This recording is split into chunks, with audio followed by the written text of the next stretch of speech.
Salut à tous, c'est Léo. Aujourd'hui, je vous propose une vidéo qui va être en deux parties.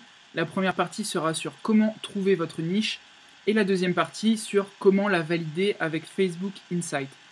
Si vous n'êtes pas encore abonné à la chaîne, je vous conseille de le faire juste en dessous. Ça vous permettra de recevoir des vidéos comme celle-ci régulièrement. Je vous souhaite un très bon visionnage et je vous dis à plus tard. Ciao. Ok, donc dans cette vidéo, on va parler des niches. C'est un sujet décisif pour ce qui est de votre e-commerce et de son avenir. Donc on va prendre le temps de bien regarder exactement comment définir votre niche, savoir si c'est une niche porteuse, et vous allez voir, c'est pas si compliqué que ça, donc voilà, on va pas trop se prendre la tête. On va commencer par les 5 points que j'ai notés là sur mon écran. Ce sont des critères pour définir une bonne niche. La première chose, c'est vos passions. On parle ici de vos passions personnelles. Qu'est-ce qui vous motive, qu'est-ce qui vous attire? J'y ai réfléchi, j'en ai parlé avec d'autres entrepreneurs. À chaque fois qu'on a commencé à parler de nos propres passions, c'était beaucoup plus facile de définir des idées de business derrière. Donc moi personnellement, je suis passionné de business, je suis passionné de basketball, j'aime la musculation, le fitness, le running, j'aime l'investissement. Et rien qu'autour de ça, on peut trouver pas mal d'idées de business. Là, par exemple, des choses qui me viennent en tête, on peut partir par exemple du fitness, qui n'est pas une niche, mais plus une catégorie, et ensuite venir chercher à l'intérieur différentes niches. Par exemple, on a le crossfit, on a le bodybuilding, on a la nutrition. Voilà. Il y a pas mal de choses, en fait, sous chacune de ces catégories qui vont pouvoir se transformer en boutique. Donc, première étape, notez vos passions. Vous pouvez en noter 5, 10. Essayez d'aller assez loin dans le processus et chercher des choses qui, dans votre tête, vous attirent. Pourquoi est-ce qu'on part de vos passions? Tout simplement parce que sur le long terme, c'est beaucoup plus facile de travailler dans un domaine dans lequel on est passionné. Si demain je vous demande d'écrire un article, mettons que vous soyez passionné de mode, ça va être beaucoup plus facile d'écrire cet article sur la mode que si je vous demande d'écrire un article sur les chevaux. Donc partez de vos passions, ça va vous aider ensuite à définir des sujets dans lesquels vous voulez partir. Le deuxième point, c'est la possibilité de créer des marges élevées au niveau de vos produits. Alors, je vous donne un exemple. Les bijoux que l'on trouve sur AliExpress, on peut les trouver, on va dire, dans un ordre de prix entre 1 et 5 euros et les vendre entre 20 et 50 euros. Là, on peut voir directement, par exemple, si j'achète un produit à 1 euro et que je le vends 20 euros, je fais une marge x 20. Pourquoi est-ce que c'est important? Parce que plus la marge que vous allez développer sera haute, plus vous aurez de place pour faire de la publicité payante.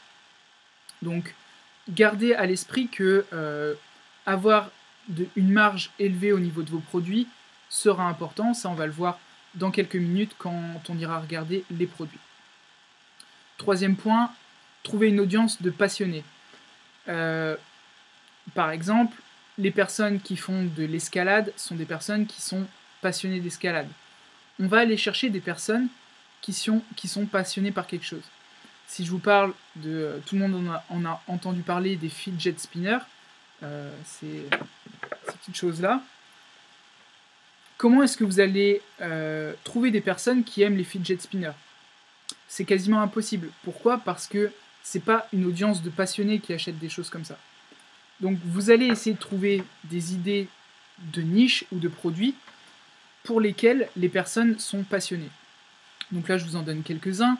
Le golf, l'escalade, la survie. Il y en a des milliers, mais trouvez des choses dans lesquelles vous allez pouvoir créer des petits groupes, et c'est des groupes de personnes passionnées. Quatrième point, la viralité. Est-ce que votre produit peut faire le buzz, comme on dit? Est-ce que vos produits vont pouvoir... est-ce que c'est des produits qu'on va avoir envie de partager? Notamment, ça va aider si c'est sur des produits passionnés. Si vous faites un t-shirt avec marqué « J'aime l'escalade », les personnes qui aiment l'escalade vont voir ce t-shirt elles vont le partager avec leurs amis qui aiment l'escalade, et tout ça, ça va être du trafic gratuit parce que vous allez aller chercher des personnes gratuitement via votre trafic payant. Donc c'est le meilleur moyen de faire des ventes. Dernier point, la possibilité de scaling, c'est-à-dire la taille de votre audience. Si vous choisissez une audience qui ne comporte que 10 000 personnes, vous allez être bloqué à un certain niveau pour faire votre publicité. Donc ça, c'est le premier point dans le scaling. Le deuxième point, ça va être la possibilité de scaling au niveau des produits. Si je vous dis par exemple que l'on part sur des produits, admettons, de CrossFit, et qu'on se spécialise là-dessus, au moment où on va vouloir, donc admettons que l'entreprise marche très bien, il faut se demander si on va avoir la possibilité de s'exporter sur d'autres marchés et pouvoir intégrer de nouveaux produits. Par exemple pour le CrossFit, est-ce qu'on peut aller chercher des personnes qui sont également dans le domaine du fitness? Est-ce qu'on peut aller chercher dans la nutrition? Donc on va voir quel type de produits vont venir s'accrocher, on va dire, à notre niche. Donc voilà pour les 5 points, j'ai fait les choses simples, je ne veux pas vous rendre les choses complexes. Donc ça, c'est la première chose. Maintenant que vous avez annoté des niches, donc dès que vous avez une idée, mettez-la sur papier. Moi, je le fais régulièrement. Là, je ne sais pas si j'en ai, mais je note régulièrement des idées de niches. Alors, je sais, est-ce que j'en ai ici? Alors, j'en ai une là, parce que je colle beaucoup de choses. Là, c'était notamment pour le CrossFit. J'ai noté plusieurs idées de produits. Là, j'ai 5 idées de produits que je pourrais lancer pour créer une boutique. Donc, annotez tout ce que vous trouvez et gardez-le pour plus tard, au moment où vous allez faire vos recherches.